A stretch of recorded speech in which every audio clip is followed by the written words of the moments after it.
Hello dear student, आप सभी का आपके अपने यूट्यूब चैनल ऑनलाइन सक्सेस पर हार्दिक स्वागत है। आज के इस वीडियो में हम क्लास 6 और कक्षा 7 के लिए मैथ्स की वर्कबुक का कार्यपत्रक 5 हल करेंगे।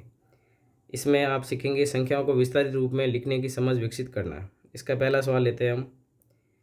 पहला प्रश्न है आपके सामने, नीचे दी गई संख्याओं को विस्तार रूप में लिखिए। तो इकाई, दाई, सैकड़ा और हज़ार, तो 9071 लिखा हुआ है। तो सबसे पहले हज़ार, हज़ार के आगे लिखेंगे 9, और सैकड़ा का अंक यहाँ पे 0 है, दाही का अंक जो है 7 है, और इकाई का अंक जो है वो 1 है। फिर सैकड़ा का अंक लिखना है, सैकड़ा का अंक 0 है, दाही का अंक 8 है, इकाई का अंक 1 है, और हज़ार का अंक जो है वो 8 है। नेक्स्ट प्रश्न है ग, 3790, तो हज़ार का अंक 3 है, सैकड़ा का अंक 7 है, दाही का अंक 9 है, और इकाई का अंक 0 है। अगला सवाल है 7047, तो सैकड़ा का अंक यहाँ पे 0 लिखा हुआ है, इकाई का अंक 7 है, दाही का अंक 4 है, और हज़ार का अंक 7 है। फिर लास्ट सवाल है 6300, तो सैकड़ा का अंक यहाँ पे 3 है, दाही का अंक 0 है, इकाई का अंक भी 0 है, और हज़ार का अंक 6 है। तो इस प्रकार से आपको ध्यान रखना है कौन सा अंक कौन सा पूछा गया आपसे। अगला प्रश्न है, नीचे दी गई संख्याओं को विस्तारित रूप के लिए संख्या लिखिए। तो क है 40 + 9000 + 9, तो सबसे पहले आप हज़ार का अंक लिखेंगे 9, सैकड़ा यहाँ पे कोई है नहीं तो 0 लिखेंगे, और दाही का मतलब 4 आ जाएगा, 40 है इसलिए, और इकाई का अंक 9 हो जाएगा। फिर लेते हैं ख, 900 + 80 + 9 + 2000, तो सबसे पहले 2000 मतलब 2 लिख लो, फिर 900 मतलब 9 लिख लो, फिर 80 मतलब 8 लिख लो, और इकाई का अंक 9 हो जाएगा।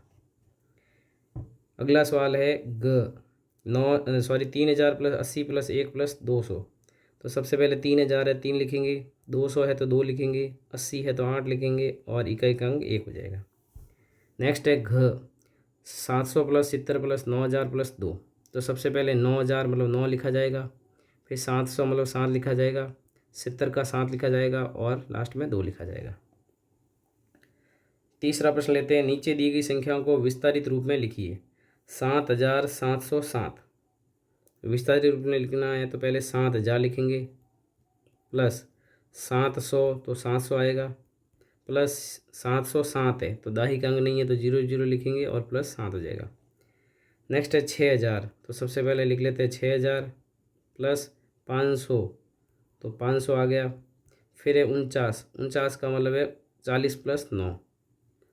फिर है 898, 898 का मतलब सबसे पहले 800 आएगा, 98 कैसे बनेगा, 90 में 8 जोड़ेंगे तब 98 बनेगा, 90 + 8 हो जाएगा।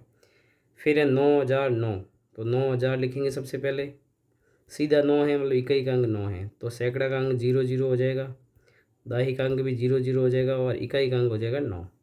तो ये छोटी छोटी बातें आपको ध्यान रखनी है। अब इस कार्यपत्र का लास्ट प्रश्न लेते हैं, नीचे दिए गए विस्तारित रूप के लिए संख्या लिखिए। आपको संख्या लिखनी है, 2000, 3 सैकड़ा, 1 दाही और 9 इकाई। तो सबसे पहले आप हज़ार का अंक लिखेंगे 2, फिर सैकड़ा का अंक लिखेंगे 3, फिर दाही का अंक लिखेंगे 1, और फिर इकाई का अंक लिखेंगे 9। अगला सवाल है 8 सैकड़ा, तो 8 से शुरू नहीं करना है, सबसे पहले हज़ार का अंक लिखना है। हज़ार का अंक 7, सैकड़ा का अंक 8, दाही का अंक 6, और इकाई का अंक 4। अगला सवाल है ग, इसमें सबसे पहले हज़ार का अंक लिखेंगे 2, सैकड़ा का अंक 5, दाही का अंक 9, और इकाई का अंक 1। अगला सवाल घ, इसमें हज़ार का अंक 3 है, सबसे पहले 3 लिखेंगे, फिर सैकड़ा का अंक 7 है, 7 लिखेंगे, फिर दाही का अंक 6 है, और इकाई का अंक 7 है, तो 3767। लास्ट है सबसे पहले हज़ार का अंक 9, फिर सैकड़ा का अंक 4, सबसे पहले हज़ार का अंक 9 और सैकड़ा का अंक 4, फिर आएगा दाही का अंक 2 और इकाई का अंक 3, 9423। तो इस प्रकार से ये कार्यपत्रक संख्या जो 5 है वो हमारा पूरा होता है। तो वीडियो अच्छा लगे तो वीडियो को लाइक ज़रूर करें, और चैनल को सब्सक्राइब नहीं करें तो सब्सक्राइब अवश्य करें। इस वीडियो में इतना ही, मिलते हैं नेक्स्ट कार्यपत्र के साथ में। धन्यवाद, thank you, bye bye. Thank you for watching this video. If you enjoyed it, please hit the like button and the bell notification icon.